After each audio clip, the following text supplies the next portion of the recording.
Ikaw ba ay laging umuubo at sumasakit ang dibdib, laging pagod at walang ganang kumain? Baka sintomas na yan ng sakit na tinatawag na pulmonary fibrosis. Talakayin natin kung ano ang sakit na yan. Makakausap natin sa ating serbisyo ngayon si Dr. Jilly Santiago Europa, ang Occupational and Interstitial Lung Diseases Chairperson ng Philippine College of Chest Physicians. Magandang hapon po sa inyo, Doc. Magandang hapon, Miss Ruth. Una muna, no, kasi parang maraming hindi familiar dito sa sakit na ito na pulmonary fibrosis. Ano po ba ito at dito sa ating bansa, yung mga gaano po ba kalala or sino-sino po ba yung nagkakaroon ng ganitong sakit? Okay, so ang interstitial lung disease or diffuse pulmonary fibrosis, mga grupo po ito ng mga sakit, no, na kung saan, no, mula sa salitang pulmonary fibrosis, nagkakaroon po ng scarring or peklat ang baga natin. So, itong mga pasyente po na ito, sila po yung nakikita natin na pabalik-balik na nagpupunta sa doktor, no? Na ginamot ng ilang mga doktor, nabigyan ng mga antibiotics dahil may pneumonia daw or ibang sakit, ngunit bumabalik pa rin at matagalan ang ubo at hingal. Pero yung usual kasi na common sa atin, yung mga, halimbawa, TB, yung mga ganyan, pareho po ba yun or do you classify it as that kind of disease or... Actually, yung salita po ng fibrosis, naging sikat siya sa baga because of tuberculosis, no? Kasi iyan yung isa sa mga kilala. Ngunit ang diffuse pulmonary fibrosis or interstitial lung disease, ILD, ay iba po ang proseso. So, mas naging sikat lang po ang salitang fibrosis because of TB and COVID, no? So iba siya sa TB, bale. Yes. Oo. Pero dito po sa Pilipinas, yung gaano po siya kadalas or gaano po kalala itong problema na ito? Actually, as of now po, wala pa po talaga tayong eksaktong datos, no? Kaya nga po, isa sa proyekto po ng Philippine College of Chest Physicians po ay makalikom po ng data from different hospital and to have yung tinatawag po naming ILD registry. So yan po sana yung magiging naging proyekto po ongoing actually po ng council po namin, no, ng ILD Council, para po makalikom ng data po, no, kasi mukhang underdiagnosed lang po talaga siya kaya wala po tayong data. So ito, pag-usapan natin itong mismong ILD, no, paano malalaman ng isang tao na mayroon siyang ganitong sakit? Ano po ba yung karaniwang sintomas? So usually ang unang-una po ubo, no, dry cough na ilang linggo na at ilang buwan na po na paulit-ulit, no? Tapos pangalawa is yung hingal po na lumalala, na worsening po yung shortness of breath ng pasyente. And ang iba pa po mga simptomas ay yung pagbaba ng timbang at nawawalan po ng ganang kumain. So yan po yung mga simptomas. And then of course, if na-rule out na po yung ibang mga sakit tulad ng asthma, pneumonia, COPD, and mga heart failure po, kailangan po magkonsulta na po tayo sa mga experts natin po sa baga para po ma-work up po itong sakit na pulmonary fibrosis. At which point ka dapat nagpapacheck na, Doc? Halimbawa, gaano katagal na yung ubo or yung mga ganitong sintomas po na binanggit nyo?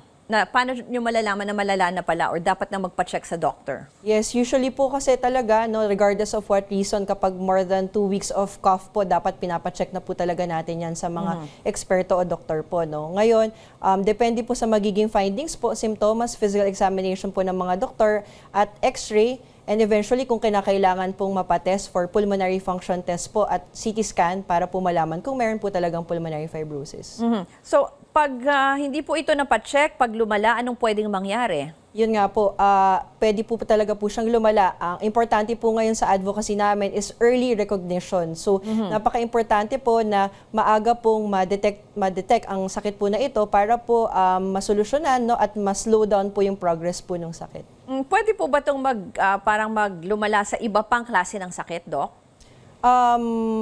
Pwede. Or what's the worst thing that can happen to you? Yung mahirapan kang huminga? Yes, or, opo. Yes po. Kasi ang pinakamahirap po talaga kapag late po to na laman is yung shortness of breath po. Na later on, pwede na pong, kailangan na pong gumamit ng oxygen, no? At kailangan na pong matulungan po ang paghinga. So ayaw po natin umabot sa ganun pong sitwasyon. Balikan ko lang yung kaninang binabanggit ko kasi nga ang familiar sa mga tao, yung TB. How different is this from TB? Yes, opo. TB and COVID, no, are actually common complications sa food fibrosis po, no. Okay. So iba po yung proseso, no. Kasi usually po sa ILD or diffuse pulmonary fibrosis, ang affected po is yung interstitium, no. Ito po yung dingding, no, dingding na alveoli po ng baga natin. Na kapag po nagkakapeklat yung area po na yon, syempre naapektuhan po yung paghinga po natin. So hindi siya iba siya sa TB dahil ang TB Yes ano po. po ang naapektuhan? Yes po. Pwede pong hindi lang po yung dingding, hindi lang po interstitial okay. ng baga, but also the parenchyma or the alveoli. Pwede po maapektuhan rin po yun. Yun po yung pagkakaiba po niya. Sige po, ipagpatuloy natin ang ating usapan. Kasama pa rin si Dr. Jilly Santiago sa pagbabalik ng Newsroom ngayon. Dito lang sa CNN Philippines. Balikan natin ang ating serbisyo ngayon. Pinag-uusapan natin ang pulmonary fibrosis kasama si Dr. Jilly Santiago Europa ng Philippine College of Chest Physicians. Doc, yung isa ko pang tanong, meron bang mga klase ng tao, halimbawa kung may lahi sila or something na vulnerable for this disease? Actually, most of the time, unknown po talaga yung cause nito eh. But the risk factors that could predispose a patient to your ILD or pulmonary fibrosis are smoking, no? Yan po. Occupational exposure, drugs, toxins, yan po yung mga yan. Okay. So, nakakahawa po ba ito? Definitely hindi po ito nakakahawa. Non-contagious po itong sakit Kasi yung na ito. TB, nakakahawa Yan pa eh, po, no? Oo. yan So, po. eto hindi po. Hindi po. Tapos yung isa pa, paano po kung magkaroon ng ganitong sakit? Kasi sabi parang wala pa siyang cure? Or Yes, wala pa po talagang definitive cure. As of now, what we have are what we call antifibrotics po. No? Ito yung mga gamot na ginagamit po namin to slow down, no? Slow down the progression of the pulmonary fibrosis. That's why our campaign this month is very important because we want the people to be knowledgeable po dun sa sakit na ito na hindi po common. nung binanggit nyo na rin to kanina na nung nagkaroon ng COVID, no, nung yung pandemya, ay parang sinasabi pwedeng magkaroon ng pulmonary fibrosis or may kinalaman po ba yung dalawang sakit? Yes, opo. Actually, yung mga gamot na ginagamit po ngayon, may mga clinical trials na ongoing po na kung saan po may mga tinatawag kaming post-COVID na ILD or post-COVID fibrosis na pwede po mag-benefit yung mga pasyente rin natin sa antifibrotics. As of now po, ongoing pa rin po yung clinical trials pero nagagamit po natin itong mga gamot na to sa mga pasyente po natin na nagkaroon ng COVID. So, which happens first? Parang kung may fibrosis ka, mas prone ka sa COVID or COVID na nagkukos ng... As of now, wala po talagang direct correlation pa na nakikita po. Okay. Tapos yung sa PhilHealth po, covered ba yung mga gamot pag pulmonary fibrosis ang diagnosis sa'yo? Yun. Unfortunately, as of now, wala pa po itong coverage po sa PhilHealth, no? Unless, syempre, magka-hospital po ang pasyente, no? Usually, due to the complications already, yun na po yung pwedeng makover ng PhilHealth. Pero yung mga tests, pwede naman din, ano? Opo. Depende sa klase ng test na kailangan for this one. Yes, opo. Pwede naman po, no? Like the pulmonary function test po and the CT scan po kung kinakailangan. Yung sinabi nyo kanina parang hindi pa malinaw, no, kung saan nakukuha or paano nagkakaroon nito. Siguro, pero yun na nga, binanggit nyo yung smoking or depende kung ma-expose ka sa trabaho.